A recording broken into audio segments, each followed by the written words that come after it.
True. Good morning, everyone. Morning Minutes Friday Frenzy. It is. It is. If I look like I've just woken up, it's because I have. I'm sorry. I actually slept in for the. It's been a very, very hectic week this week. That's for sure. It's been extremely full on, and I can't remember the last time I actually slept in and did not hear the alarm. But that happened this week. That happened today, rather. So I've just woken up, but that's okay. It happens to the best of us. It's been a real week of change, hasn't it? This week. I was wondering how everyone's going to react in property Yeah. to Labor, and I was thinking, is it going to change things? Are people going to come out and rush and start buying? Are people going to come out and sell all their properties? What are people going to do? And the verdict? More stock, more listings. Yeah, definitely. I saw that already a few weeks ago, Mark. Yeah. More listings coming on. But I can quite confidently tell you anyone that I have spoken to this week has not said a single thing about Labor. Not a thing. I thought it was going to have more of an impact, I'll be honest. I really did. I thought it was going to have more of an impact, but no one has said anything about it. And look, it's not to say that people are not happy or not disappointed. They're just not airing their views to the real estate agent, I guess. It's simply not affecting property, which has truly surprised me. It really has. You know what? I'm actually fed up. Yeah. I'm actually fed up. Oh, and I was talking with a lot of clients this week about it. Like droughts, where the hell did that come from? Floods, where the hell did that come from? COVID, where the hell did that come from? Lockdowns, where the hell did they come from? Every 2 to 3 months in the last 2.5 years, it has been an absolute warp. Absolute heads of something happening every couple of months.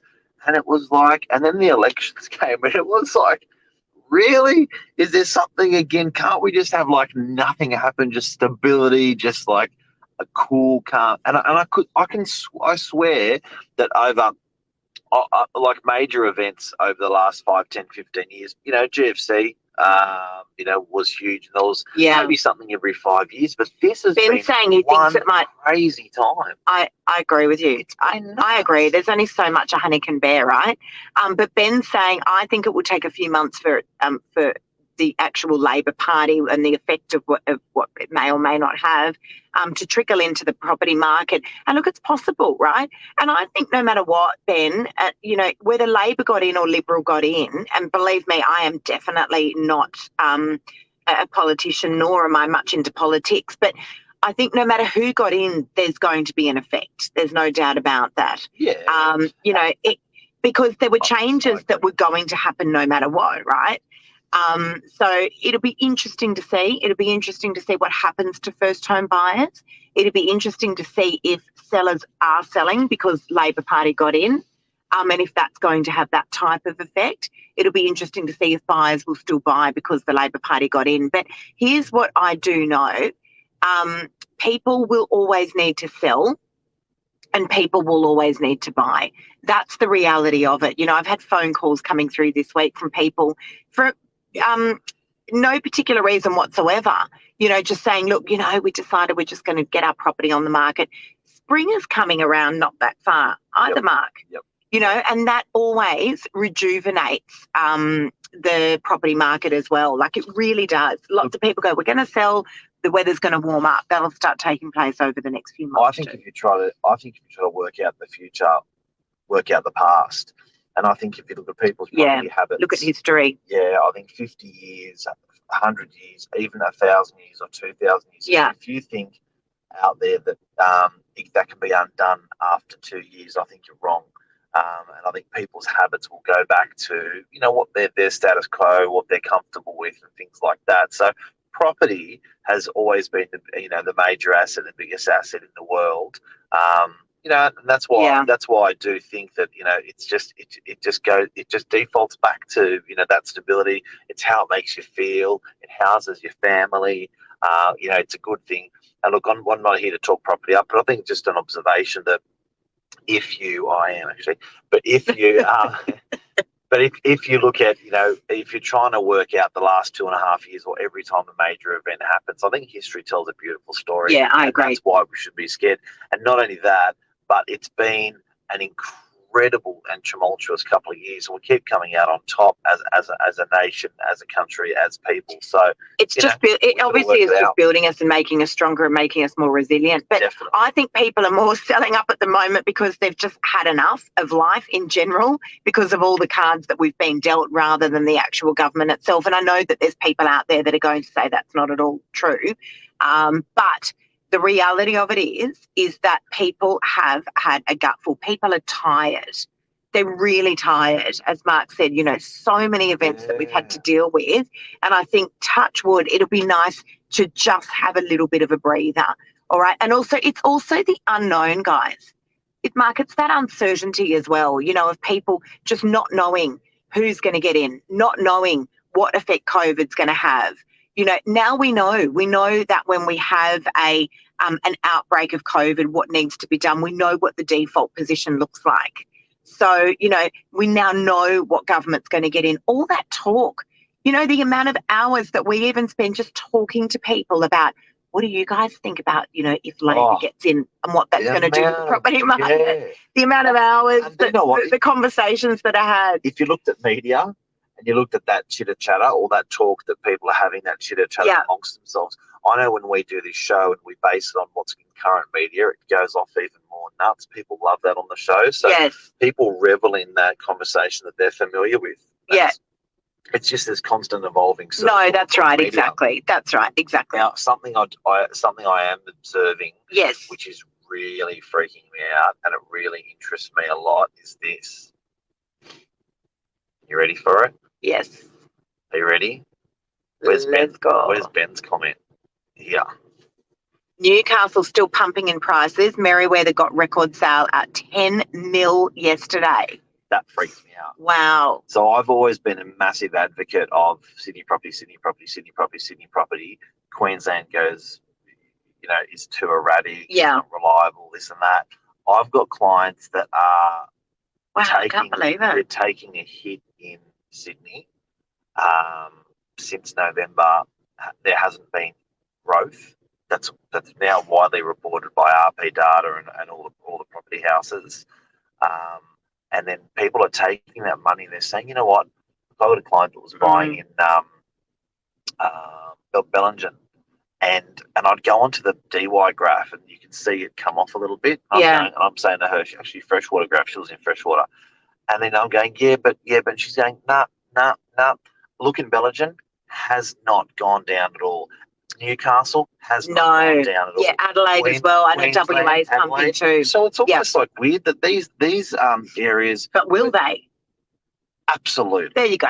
So it's imminent. Absolutely. But understand, guys, that a lot of these areas were much slower to pick up than what Sydney was. Mark, you keep popping your finger in front of the camera. Understand that, these property markets took off much slower as well. So if you have a look at when the Northern Beaches started to lift, it was very different to when Adelaide, WA, Newcastle started to lift. Those guys took off a lot later, which means that they're going to come off a lot later as well. There was another question in here, guys, about auction or private treaty. We did cover it last week, Michael. Look, it's a funny market. It depends who you're asking, because if you ask me, as an agent working on the Northern Beaches, I'm saying I'm doing lots and lots of private treaty at the moment, depending on the property. If you ask some of these agents, maybe they're in WA, Adelaide or Newcastle, and they've got, 20 buyers all vying for the same property, I think it's just common sense that that style of property is going to be going out to auction. Yep. And then you've got a whole lot of agents out there, that's all they do. They don't do anything else. That's just, they just auction. They believe that's the best way to get the most amount of money out of the market. I personally feel it's a little bit old school. I think these days, the way the market is and the way life is, your campaign has to be exceptionally fluid. I'm launching two properties this week. They're going to be auction, may sell prior, because I may need to take it to auction and it may sell prior.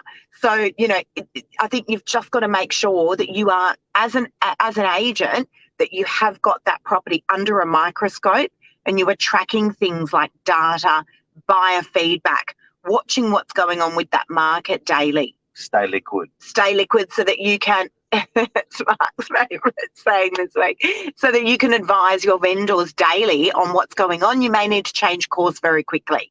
Yeah, I think the cookie cutter agents that just have the typical campaign for the typical property, and I've woken up now. Yeah, you do. We have our agents in our area that every property they market looks like the last property. If there is just no individualization, they don't know how to act any different. They just say auction, they just say 4 weeks, and they just ramp out the same property marketing campaigns all the time. You have to stay agile. Agile. Now, I'm getting poked a little bit by Luke here at the moment. With Queensland is going strong and set for further growth. I love Queensland, and Queensland's got an Olympics coming, so they're going to do very, very well. Sydney did very, very well out of the Olympics as well. But whenever we're pitching Queensland up against New South Wales or Sydney up against Brisbane, one thing I do feel strongly about is through COVID, New York suffered pain. It's a city, big city, vertical city. New York suffered pain. London suffered pain. People have decentralised.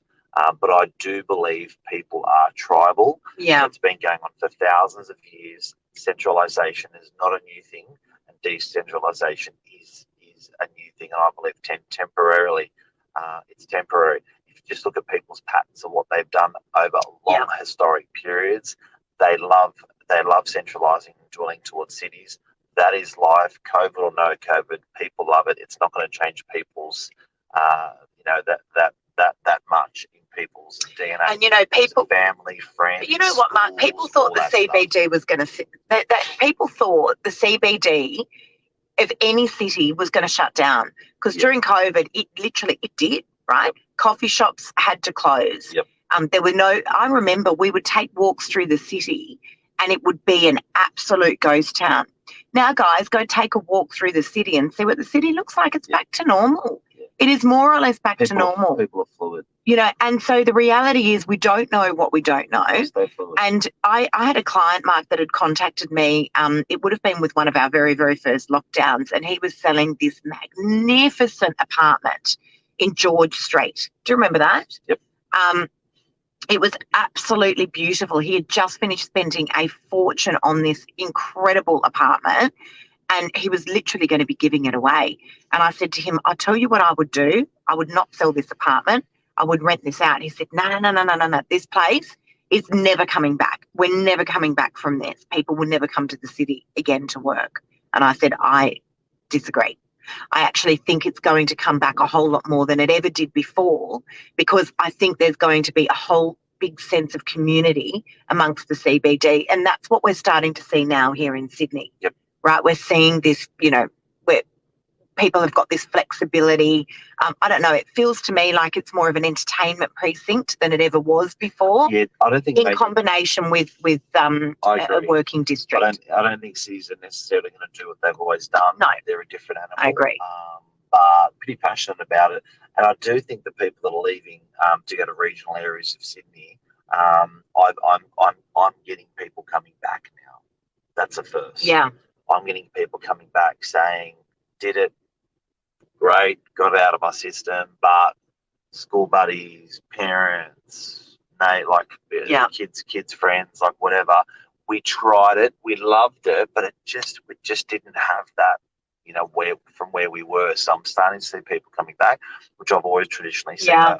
I've always seen it going two ways in my career of real estate, but now I've only seen it go one way, decentralising out of Sydney for the last 2 years. Now I'm starting to see it two ways again. I agree. Very interesting. I agree. Anyway, so look, fortunately for that vendor, how the story ended, he rented the property out. He called me about 4 weeks ago and said, thank God you told me not to sell the property. And we don't make money when we don't sell property, but what we do is we actually build trust and respect and create referrals when you actually look after people and just give them good, honest advice. And I think that's super important.